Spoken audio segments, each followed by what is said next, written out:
Hello and welcome, everybody. This is Taco Movie Talks. We are celebrating October the only way we know how. That is horror movies galore. I Woo! am happy to be here with Ethan. That is the man on the other side of the mic. Why don't you tell everyone how you're doing? And you obviously you love horror movies, and maybe talk a little bit about that as well.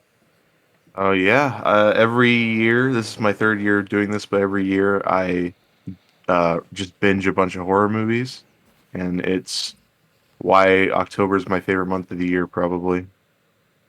Growing up, like I used to like Christmas a little bit more, but like as I get older, I think Halloween is definitely my favorite holiday, bar none. I do agree. Um, Actually, growing up, I didn't like horror movies at all. Well, then again, I didn't really get into. I didn't get into the world of film until I was like 13, but for a while there, I wasn't into horror movies at all. So I guess that's a really good kind of conversation point. What did get you into it finally? Was there like a certain movie, or was it just a little bit over time, or how did that happen?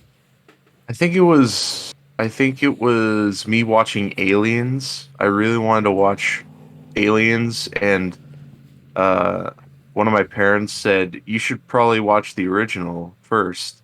And I was Mhm. like, "Nah, I'll just watch Aliens." And then I finally bit the bullet and I got a DVD copy of Alien, and to my surprise, I thought it kind of blew me away. And now it's one of my favorite movies ever, but the Alien was probably the cause of that. That's definitely high up on my list as far as horror movies go. I mean, Alien kind of sets the bar for that type of horror film. So I'm assuming, was James Cameron the catalyst that introduced you to Aliens, and then you liked that so much that you kind of went to Ridley Scott's version, and then you're like, wow, like horror can be pretty awesome. Because at the time I was a big fan of James Cameron, because Terminator 2 is still one of my favorite movies ever as well. And so I wanted to visit more of his filmography, and Aliens was one that was very beloved, and I didn't know if I wanted to tackle it because it was too into horror, even though Aliens is not really horror. Mm-hmm. Yeah, I haven't seen. I will admit, I haven't seen Aliens yet. I have seen Alien, but I guess good question for you. Like, how does it differ? Is it more action, adventure, or how does it kind of differ in your mind?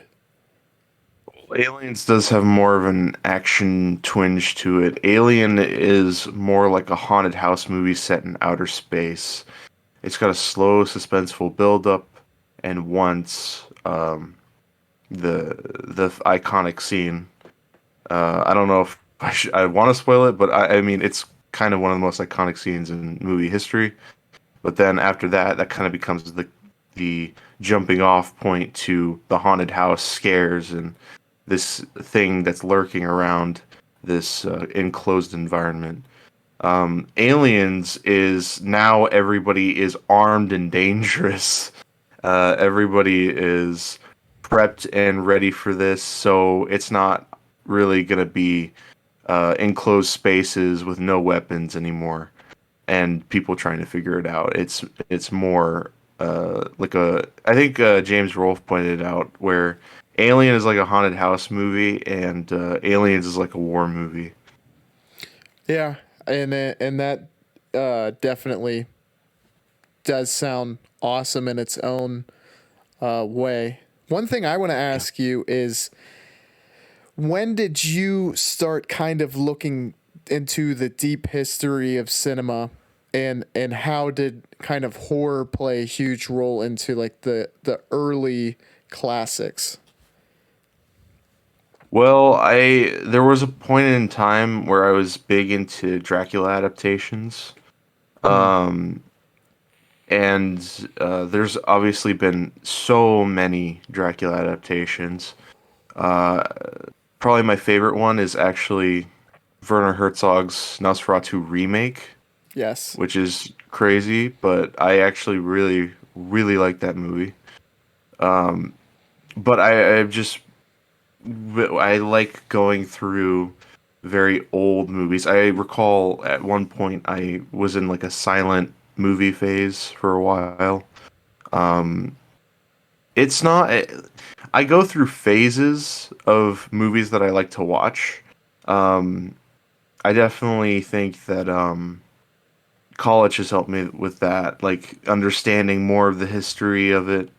But I just kind of go through phases, and the silent film phase was definitely something to note because I'd watched like Nosferatu, and I know we're not going to talk about this one, but I definitely want to mention The Cabinet of Dr. Caligari. Yeah, I was like super close to choosing that as the other one. And it's one that I really want to see as well. And I don't know why I chose the Golem, but for whatever reason I did. But It's Caligari is very, very famous for what it was able to do with set design and makeup and costume, correct? Yes, very much German Express. It was the I think it was the film that pioneered the German Expressionist style of set design and cinematography. And another thing that I have heard, and I don't know if it is necessarily like the literal first, but people have called it the first horror movie, and I don't know whether it's because like quite literally it was. Maybe Dante's Inferno was, and that might predate it, but I think it introduced a lot of the elements that make up horror movies today and was Yes. the first one to do so. Am I right on that? Very absolutely, you're right in the money. There's definitely been like there's even been Dracula and Frankenstein adaptations in the 1910s, but Caligari was the first to introduce the elements that make up what most horror movies have today. Wow. I did not know that even the the 1910s introduced Dracula and Frankenstein. So that is going to be definitely an interesting topic when we get into Gollum because I think I might have had a misinterpretation. But I want to ask you because of your background and your experience behind the lens, your time kind of watching silent films and also specifically, German expressionism, what can you pick up from that and what like kind of does it point your attention towards while you're trying to make film? I wouldn't say from a like a cinematography standpoint, it doesn't really sort of influence me in any way. I feel like if I were doing something like theater, it would be a bit more because to me, silent films are a lot like plays, a lot like theater. Mhm. But in terms of storytelling, there's obviously some merit to the playfulness of some of those early silent films. I completely agree with you when you say that there is very much a theatrical element to these silent films and how physical storytelling is portrayed with the actors. Yeah. And I guess, do you think that is because the medium is silent and you have to do so, or was it more or less that they were theater background actors and they were kind of trying to portray it the best way they knew how? It's definitely a mix of both. Because theater is definitely, it has a lot to do with dialogue as well, but it is also a body performance too. So, and then when it comes to silent films, you obviously have to have a very kinetic body performance. Mhm. Otherwise, it's not going to come out good.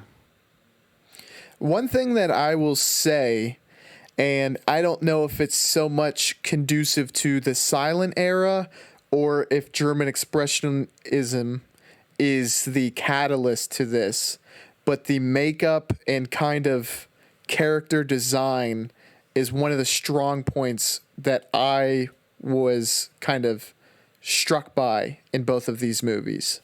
Did you find that as well? Sorry, what was? I'm sorry, I'm very tired, but can you say that again, please?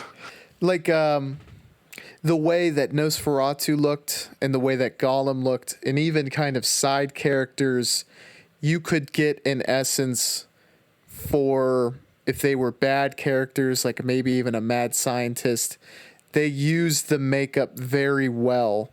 Do you find that was kind of something the silent era was great at, or that it was more so German expressionism that brought it to the forefront? That's an interesting question. I think I don't want to get too into it, but I think the makeup for at least Nosferatu is one of the key elements to making that character as creepy as he still is today. I completely So agree on that. I don't know if it's the silent era or if it is the German Expressionist. Um, I definitely think German Expressionism at least helps with the jaggedness of maybe Nosferatu, but Golem is like a clay figure. Um, that's more along the lines of Jewish folklore. So could be the silent era and them trying to make the makeup as warped as possible. Yeah, and it's kind of like a strange dynamic that by taking away one of the, I guess, elements that we're familiar with now, it can force to kind of compensate in another area, and it really adds to the film. Like Gollum, I thought had such a unique look, and then obviously Nosferatu, like you said, but it's worth reiterating, has one of the most striking and iconic looks in all of horror history.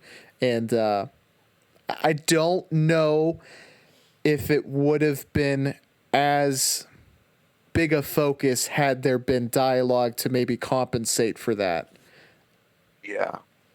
I could be wrong though, but I do feel like it's the early pioneers for how we create the look and feel of monsters, and for that, I think that's what makes this expressionist era one of the greats as far as cinematic history. Definitely. Another German film that really revolutionized that is Metropolis. I wanted to ask you about that because my knowledge of that film is very very slim, and it was said to be a part of the German expressionism era or movement. Yeah. Kind of what is the plot and how, because I guess I maybe misinterpreted what it was about just from the poster, but it didn't seem nearly as like dark and grim as the films we seen. But is it actually turn out to be more like that, I guess? There's definitely so Metropolis is possibly the greatest silent film ever made. It's a huge bombastic epic about a utopian society where there's the workers who literally work below the surface, and then there's the higher ups, the rich people that control the poor people, and so it's kind of a riff on the social structure, and I think in horror conversations it's brought up a lot because it has pioneered a ton of horror tropes and horror elements that we see today that Caligari probably didn't or Nosferatu probably didn't, but there is many different science fiction horror elements in there, particularly maybe the most iconic moment from that, which is the first look at the robot. Okay, okay. And another one that I will highlight, and though I have not seen it, Ethan, you may have seen it. I think it is called The Man Who Laughs, which is said to be the early inspiration for the Joker in Batman lore. Have you seen that film and have you heard that comparison? Not, and I have not heard that comparison either. So, kind of a look at the makeup is it looks very much like some of the early versions of like the television Joker. The hair is kind of gelled back. It has this huge kind of manic smile, dark eyes, and also I think he laughs and has like a very kind of manic energy to him overall. So I guess a lot of people think that it is what inspired the Joker. So just another huge footprint in the history of cinema as a whole. Yeah, absolutely. So let's dive into our first movie, which is The Golem, how he came into the world. Overall, like one of the interesting elements to this, and you might know this as well, Ethan, this was the third part of a trilogy and is the only remaining film that survived the test of time. I guess the footage of the previous two no longer exist. And this one was pretty much stitched together to exist today, which is kind of a neat little tidbit. Yes, I do know about this. The first was 1915, and the second one was 1917. Yeah, I think both of them are at least partially lost, but it was a pretty big portion of them both lost. I think they were able to stitch together at least the first one. Um, Actually, in fact, correct me if I'm wrong, but I think the second one is doesn't believe to even exist like to begin with. I'm not sure about that, but I've heard like maybe the second one doesn't even exist. I'm not sure. So like the entirety of the footage is gone is what you've read. No, I think I've read that there's at least one film from that era that um like people say it never even existed at all. Oh, that's actually that's a pretty cool tidbit that I wasn't aware of. But I guess with the nature of how elusive this footage is, it would be quite easy to just kind of there might have been a thought process that I think they made a there was a one in the middle. But yeah, I had not heard that myself, but honestly with how mysterious and again elusive it is, it's quite believable. It's pretty crazy to think about too, and it's to me like the lost footage is like such an interesting and kind of crazy thought to think about that footage could Yeah. just be lost over time. Yeah, there's a couple films like that. Probably the most famous being London After Midnight with Lon Chaney Sr. And Lon Chaney and his son both are just absolute momentous figures in horror, and Absolutely. it's And most, yeah. no, I'm sorry, Ethan, go ahead. Oh, I was gonna talk about London After Midnight real quick. Even though like London After Midnight is probably one of Lon Chaney's most iconic characters that he's ever made, and it's still technically a lost film. There's no real footage for it. All you get is like pictures, stills of it. And I think I have heard about that film, and I'll try to look it up as well. But what did it kind of look close to the Phantom of the Opera, or what kind of was the look of that character? Is sharp teeth with a top hat and long hair. Okay, okay. I have seen that because it's kind of used as a further example of because I think Lon Chaney Sr. and some of those like really great monster actors they would do their own makeup. Am I correct on that? Yes, Lon Chaney is famous for being the man of a thousand faces, but also him being able to do his own makeup. So he did his makeup for Phantom of the Opera. He did his makeup for this. Probably did his makeup for a few other things. I don't remember what else he was in.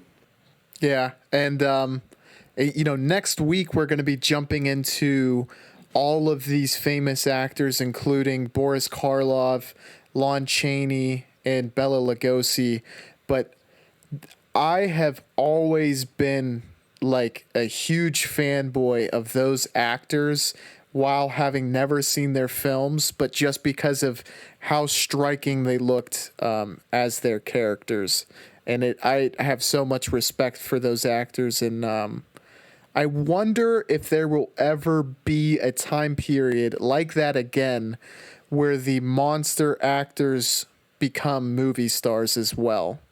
What are your thoughts on that, Ethan? I feel like we're actually coming through that right now. Actually, someone like maybe Willem Dafoe, like character Mm. actors like that. Because I wanted to say this with a little bit of movie news that Robert Eggers, the director of The Lighthouse, The Witch, The Northman, in my opinion, the best director that came out of the 2010s and is working today. He is jumping back on his Nosferatu remake. I heard about this news as well, and quite honestly, I am going to be pretty much close to the front of the line to see that film once it comes out because that Absolutely. that sounds like such an exciting project, and Nosferatu is such a rich subject matter, and I can't wait to see what he does with it. Absolutely. But in terms of character acting, it's definitely different. But I feel like there is some level of similarities to it. I agree with you as well, but I kind of want to get your take on like how the dynamic seems to have changed over time, where today the character actor feels like very much a supporting actor, whereas back in that time period it was kind of the leading man. You know what I'm saying? That's a good point. Yeah, that is a very good point. They're the star of the show, but nowadays they are the sideline. And there are a few people in modern, because when you brought up modern, it kind of sparked my mind to think. There's the Terrifier, who's also there's a movie coming out this month, which is going to be the third of the series. Are you familiar with that? I think when we went over some horror movies, you might have. I'm not familiar if you had said you had seen that I clown had character. not. No, I didn't. It would be one to check out just because it feels like it's very much. It's going to be one of the characters that I think is going to be one of those franchises that's going to be perpetuated for at least another decade, especially if this next film does well. And I guess another one would be Skarsgård, another clown Yep. character from It. Yep. He's actually going to be playing Nosferatu in this No upcoming remake. way. Really? Yeah. That sounds Which like perfect casting to me. oh yeah, totally.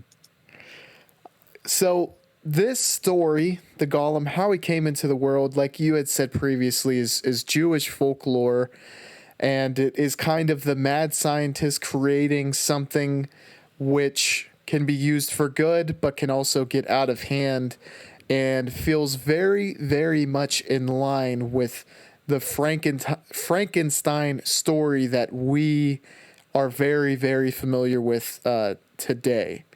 And Yes. you brought up a good point. I did not realize this, and I'm not sure. How did you see the 1910 Frankenstein? Because, quite frankly, I did not know of its existence. I have not. It was actually made by Thomas Edison, believe it or not. No way. Is it? Because I know that Edison had short films, and I think one of them is of the electrocution of an elephant. And don't quote me on that, because if I'm wrong, I'm going to sound like a lunatic.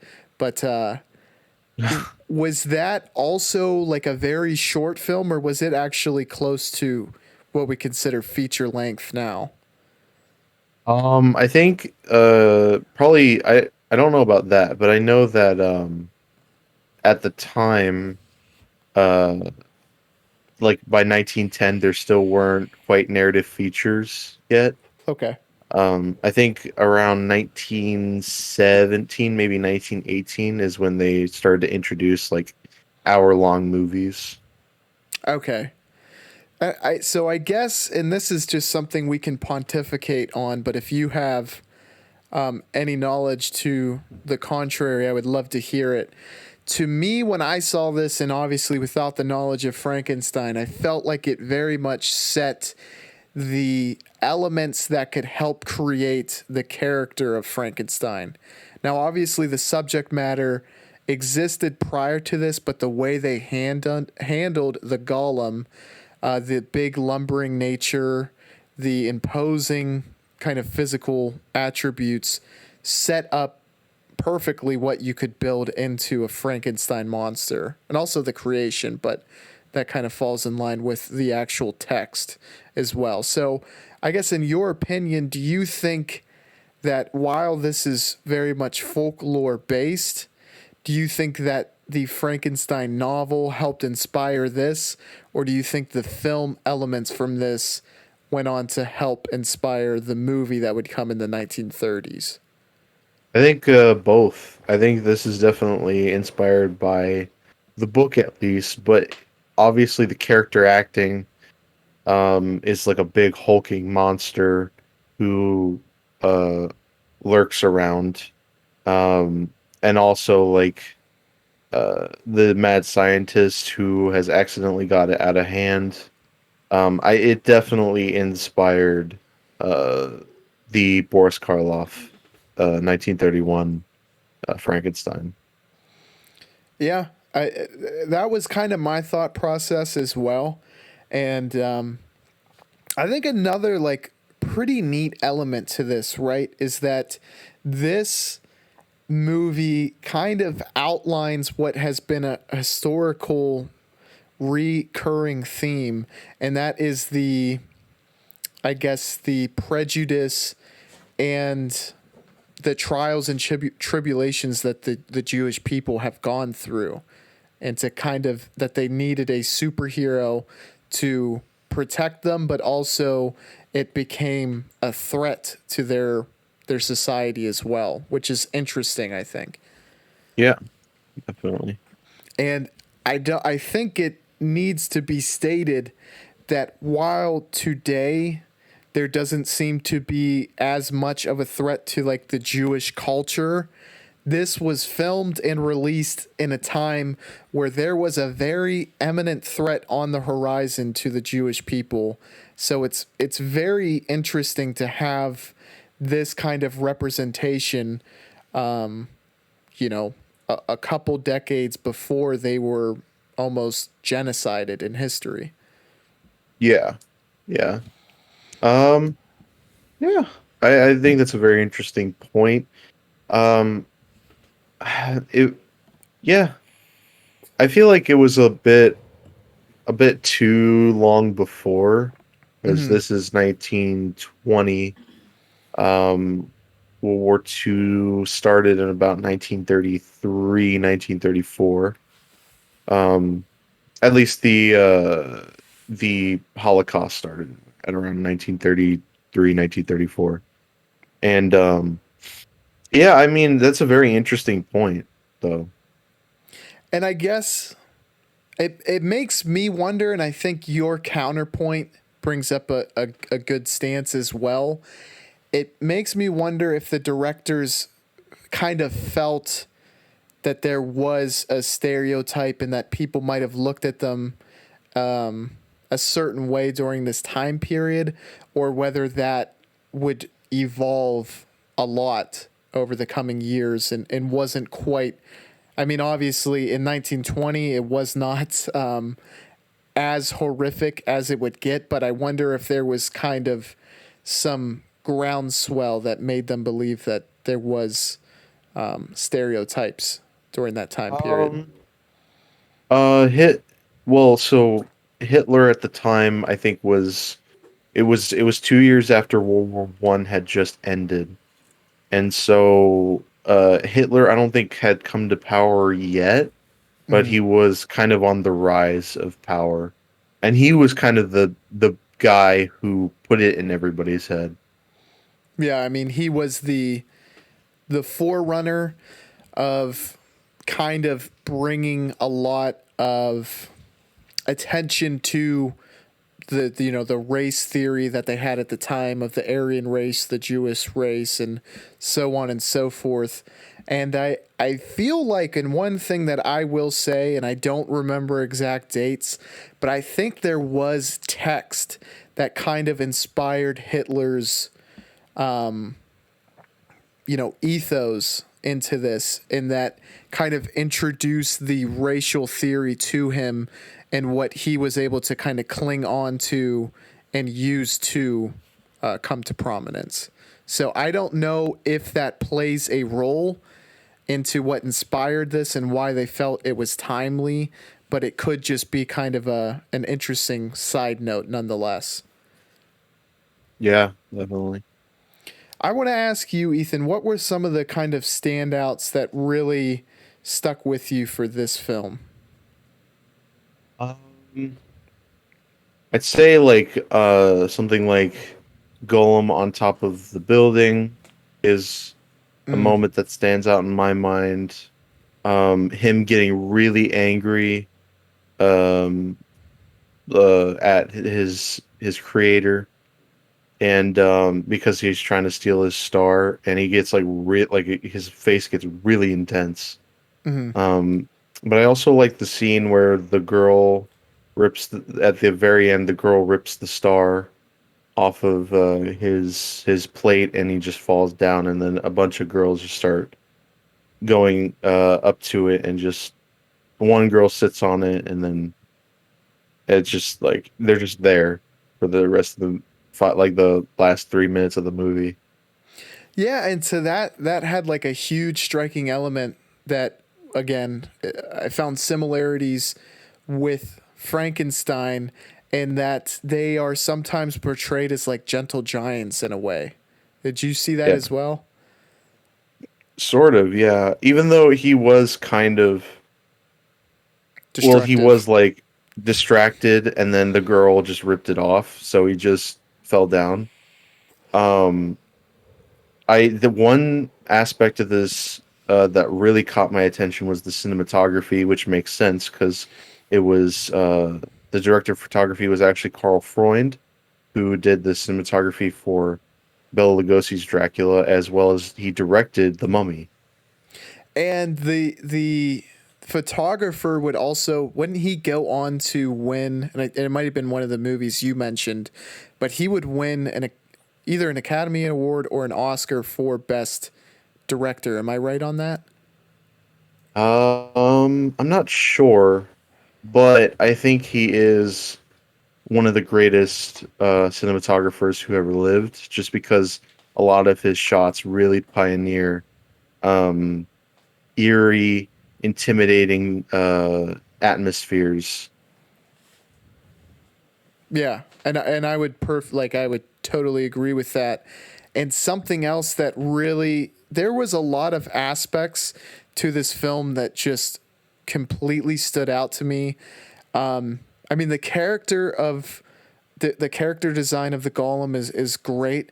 I also thought that the costumes, the makeup, but also the set design, and which is kind of surprising to me, is that the special effects kind of in a way hold up very well in my opinion.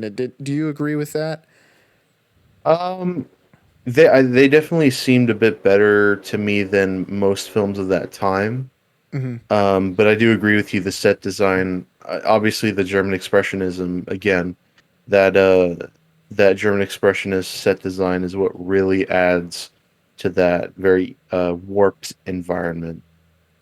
Yeah, I was in love with like the scientist's kind of abode, and I loved that spiral staircase that went to the top of the building. Like altogether, all of that just looked tremendous to me. Yes, absolutely. The spiraling staircase is one pinpoint as well. And that's something that I think recurs in, early horror history, where that seems to be something where like Dracula has that. I think Frankenstein has that.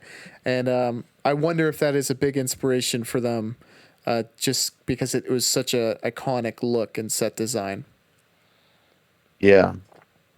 Another element, and I just want to highlight the monster in this film, because it wasn't something that I super expected. I thought the facial expressions of the golem were really good. Like I don't know if it quite beats out some of the classic horror actors as far as what he was able to do facially, but he portrayed menace very, very well, I thought, through his facials. Yeah, so the guy who played the Golem is actually Paul Wegener, who is actually the director of the film, and Okay. um, he definitely has a very intimidating face, and he being able to use that is a kind of a gift.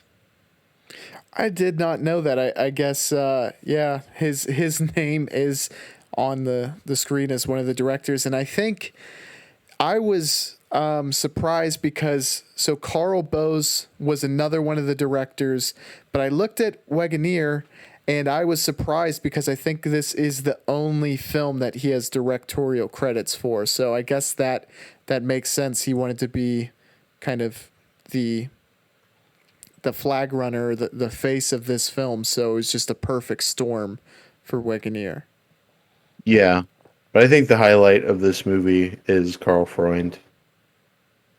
And is that the kind of the assistant, the one who is in love with the scientist's daughter? No, Carl Freund. I was talking about the highlight is his cinematography. Oh, Yes. okay. I'm sorry. My I get. mistake.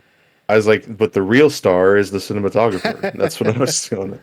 Yeah, but that is like, first of all, I want to say the restoration of the footage was like tremendous, because there are a lot of films that are even like a decade after this where this footage just looks so much better. But on top of that, the cinematography, like you said, is one of the best examples in early cinematic history. Absolutely.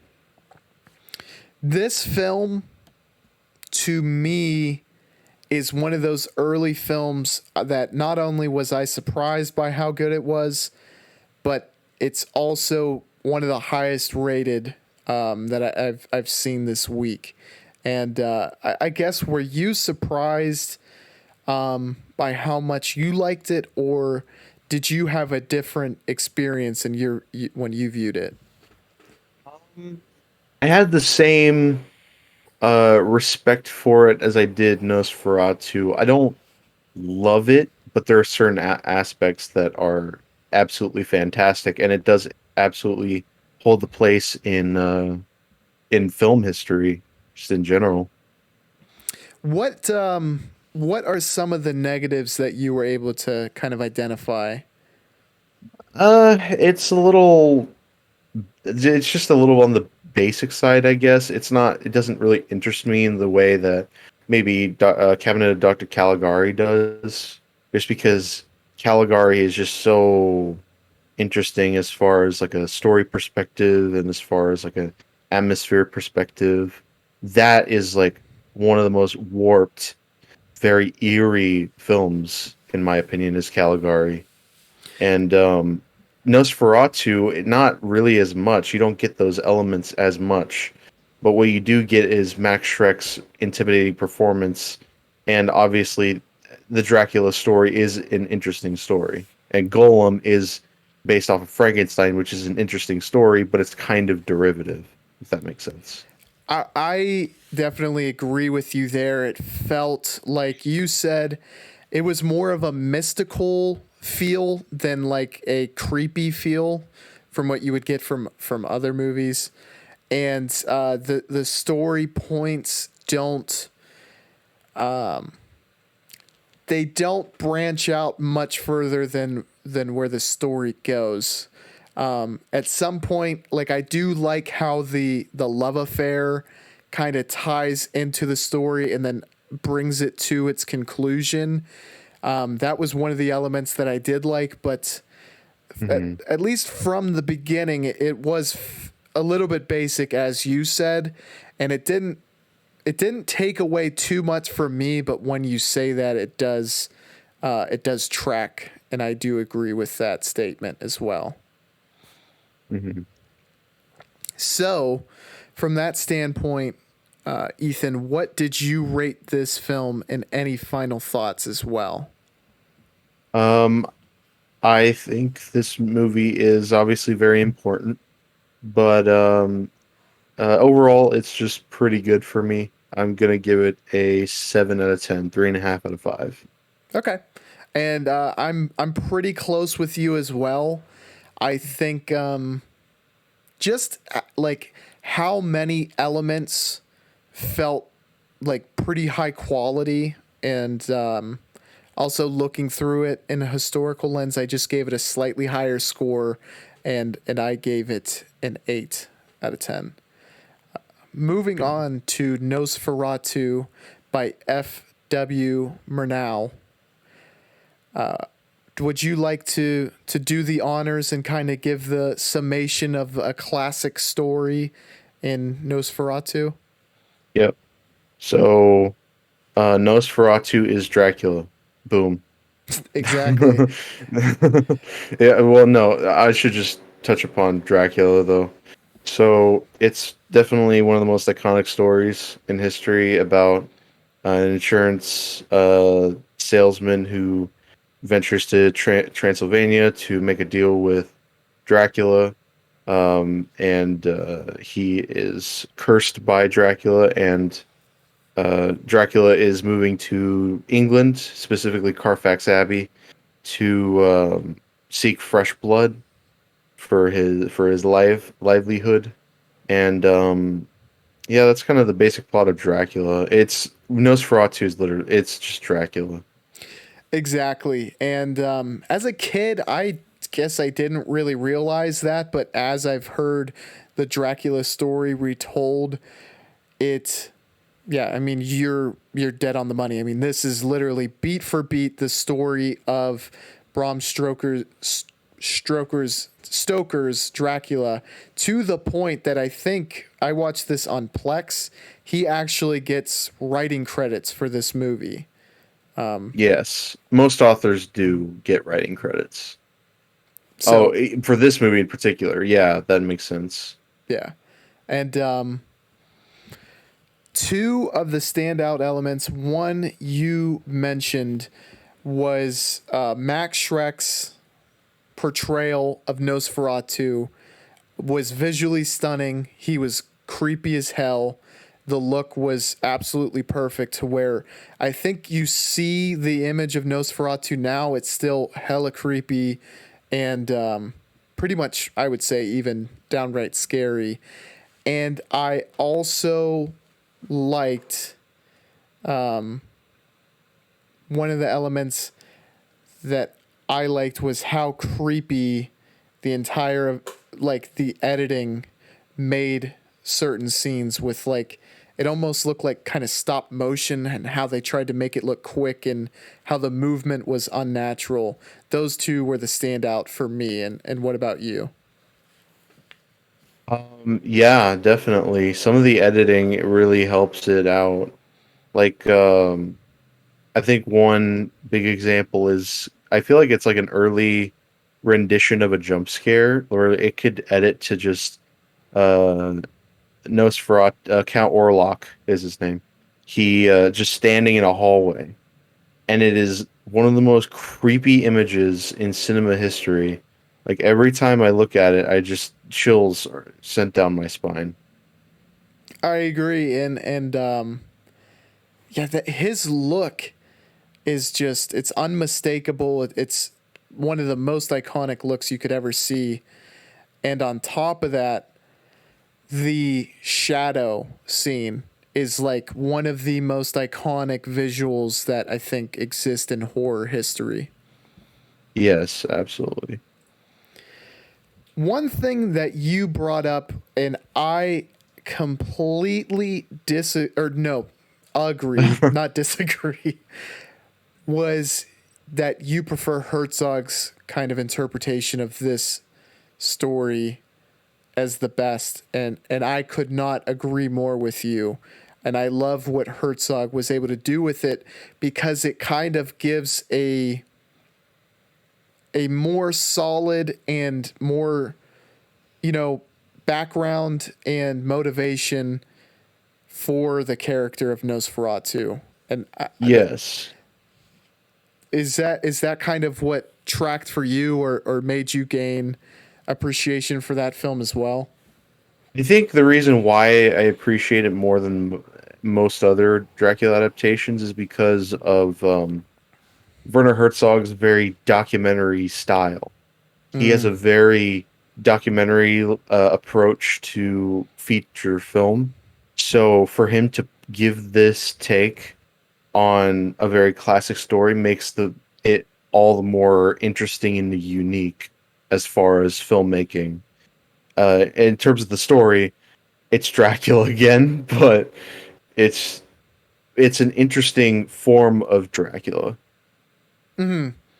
Like, obviously he takes a lot of story beats, directly where they could match up very well as like shot for shot a lot of the similarities, but what he added, as far as like the motivation for Nosferatu and also the ending, is what makes his Dracula and vampire interpretation the best in my opinion. Yes, certainly. I mean, like, not a lot of people will like that. Either you go Stark with this movie, or 13 years later, you get Francis Ford Coppola's Dracula, which is the most bombastic, over the top Dracula experience that you will ever find. One thing that I kind of want to discuss, and just because it's in the same vein, no pun intended, as this Dracula story, is, I mean, when you compare Coppola's Dracula to Herzog's Nosferatu the Vampire, how do you kind of compare and contrast, and how do you give the nod to one? And I guess, did you find Coppola's movie to be very effective, and did you really like that movie as well? I guess that's kind of a loaded question. Uh, Actually, I'm not the biggest fan of Coppola's Dracula. I was excited to watch it, and then I watched it, and I was like, that was kind of disappointing because it was really over the top, and people like that, and I'm just like, there are some points where it just goes too far. And Nosferatu the Vampire is something that I really enjoy, which is very stark, very realistic, very down to earth levels.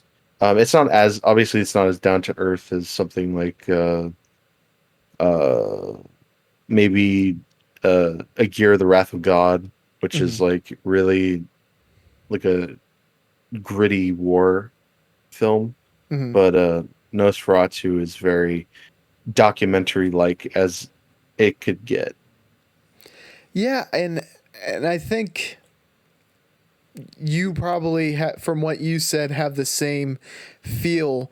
Is that Coppola's Dracula felt like there was so much meat on the bone and so much potential that just, in my opinion, was lost when you look at the costume design, when you look at what was done directorially, the visual aspects to it make it seem like this could be an absolute classic that just, for many reasons, doesn't quite hit the mark for me. Hmm. And I don't, because there's so many things that I think, little things that add to that. I don't know where to start. And I think what you said is probably the best way to identify all of the flaws is just the bombastic nature takes it a little bit too far and it feels overly theatric in certain senses. Yeah. For you, Like, oh, go ahead. oh, I was gonna say Gary Oldman has a baboon's butt on his wig. That's how you know. That's Yeah. how you know that it's a little over the top. And yeah, just you identifying that, you bring up like a really, really good point. Whereas, like, this version of Nosferatu is much more scary than Gary Oldman's Dracula. And you would think throughout time you would be able to create something that is much more menacing and terrifying. But that was not quite the case. Yeah, I thought that one hospital shot from American Werewolf in London was scarier than Gary Oldman. Yeah. I mean, no, that shot terrifies me, but I don't want to get off track. No, but I guess what were some of the elements that you identified from Frederick Wilhelm Moreau's interpretation that really made it effective in your eyes? Um, Wait, Frank, who? Wait, what? Or F.W. Murnau, sorry. Oh, yes, the comparing the remake with the original. I think the original is obviously more body. I think uh I feel like Max Shrek is a lot more eerie and disturbing, but I think Klaus Kinski did a good performance as well. I'm a huge fan of Klaus Kinski, and I think Yes. you know that. What here's the thing that makes it very surprising to me is Kinski is like a very bombastic, over the top actor, He is. and Shrek feels very subdued, but the elements that he does use, he uses very effectively. Yes. Very stark, very cold. But I Yes. also prefer that balance that Nosferatu the Vampire has, which is very documentary like scenes with very real performances, it seems, and then Klaus Kinski's performance. He hits the nail right on the head there, and it's like it's in my top three Klaus Kinski performances for sure. Fitzcarraldo, and then Aguirre being up there as well. But Max Schreck, was he someone who kind of goes off to have a very successful career, to your knowledge, after this performance? It's the only one I know him from. I don't know if he really had any success after Nosferatu or even before Nosferatu. Yeah, there's not really much I could say about Max Schreck other than Nosferatu, but he's definitely iconic for a reason.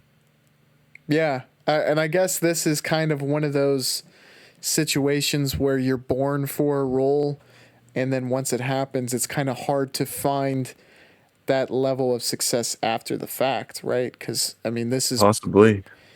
this is probably one of the more perfect acting roles or portrayals that you can find anywhere. Yeah, certainly. So, what were your final thoughts for Nosferatu, and what was your rating as well? I don't know what else I can say about Nosferatu. It's Nosferatu. It's a classic. People, many people should experience it for themselves. It's not my favorite silent film. I mentioned before that Metropolis is kind of a masterpiece, and Cabinet of Dr. Caligari, I think, is more important to the horror genre as a whole. But as far as horror classics are concerned, this is a must. I give this a 3.5 out of 5 as well. Yep. So I'm right there with you. I gave it a 3.5. I actually prefer the Golem, Yeah. and that shocked the hell out of me. Did you prefer the Golem as well, and were you surprised if you did?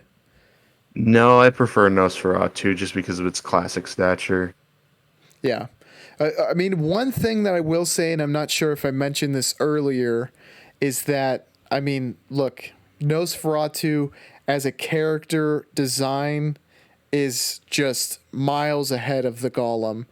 Despite the Golem being solid for what it was, I thought Nosferatu it's hard to beat. Yeah.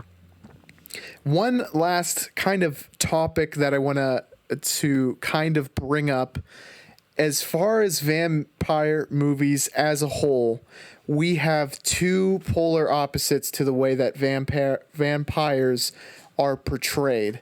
We have the handsome vampire. Twilight has made this very, very famous, but it's kind of it's an alluring, attractive vampire that it kind of, in a way, covers up maybe one of the plot holes where it's like people you would think would be running away from a vampire that looks like Nosferatu. And then we have on the other side the Nosferatu, the kind of animalistic monster type portrayal. And I kind of want to talk about that and the strengths of what each side has and your preference. Well, if there's one movie that has a mixture of both that I am currently watching at the moment, I'm currently watching Catherine Bigelow's Near Dark, which has been Okay. on the top of my list for a long time. I for months and months, it's just I wanted to watch it and it's nowhere to be found.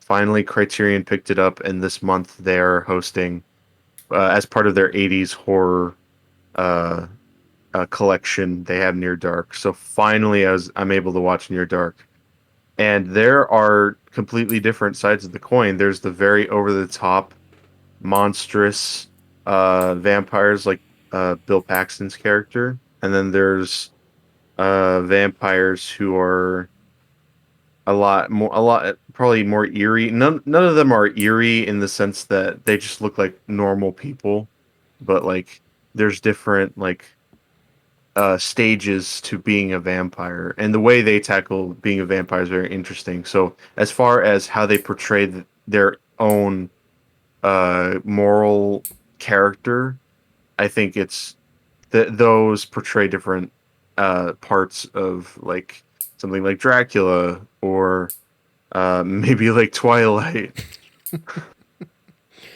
Um, you brought up a really good point. Near Dark was on my list for a long time, and I was on Criterion, but didn't look to what they put in that 80s collection. And I am ecstatic to hear that they put Near Dark, because you are not kidding. That movie was damn near impossible to find just a Yeah, month ago. So, the blue the Blu-ray for it looks like Twilight because the Blu-ray was released in conjunction with Twilight. Not it wasn't released like it was released to capitalize off the success of Twilight. okay. And I guess, and I think the Bela Lugosi Dracula was where we kind of started to get away from this very, very creepy and striking visual look. But I think another good example is Interview with the Vampires, where they were like, let's kind of have a character that we can understand how it would mesmerize women and like let them into their homes, and added more to that type of mythology and everything too. Certainly, I wanted to say that Bela Lugosi certainly is a creepy figure in Dracula. He and they add so much to. I mean, he does look like a haunting type figure, but there's also But like, it's not quite Max Shrek level, yeah, is what you're exactly, saying. yeah, Yeah. and I guess which one do you kind of appreciate more? Like which version of vampire do you like in your cinema? Um, I guess I like something. I've learned that Dracula it doesn't interest me as much as it did. Um, but I'd like something like interesting, like Near Dark, where Mm-hmm. some like the characters are presented as actual characters, not like John Carpenter's vampires, which is a mediocre pile of crap. Kind of. It's just the vampires are treated as like faceless zombies, I guess. Um, but I just like to. I like a good a nicely presented interesting take on vampires like Near Dark. I want to highlight two other vampire movies that I kind of forgot about, but just came to mind. And if you've seen them, I kind of just want to get your takes on them as well. Have you seen Lost Boys? I And have seen Lost Boys. how do you like how they kind of did that up for that like late 80s, early 90s feel of a vampire? Well, so it was the same year as Near Dark, actually, 1987, and Okay. it was directed by Joel Schumacher, who would go on to direct classics such as Batman and Robin. There we go. And and the thing is that Near Dark and Lost Boys tonally are totally different. Uh, Near Dark is wallowing in misery, and The Lost Boys is really fun, which Mm, is probably why Near Dark didn't do well at all when it came out, and The Lost Boys did very well. But I think the interpretation of vampires isn't as interesting. mm. No, I see where you're coming from there. And then another one that I want to highlight and see if you have seen it is Fright Night, which also I think is an Fright Night. 80s. I have not seen Fright Night, but it is kind of what started. I'm pretty sure it's what started the resurgence of vampire movies in the 80s.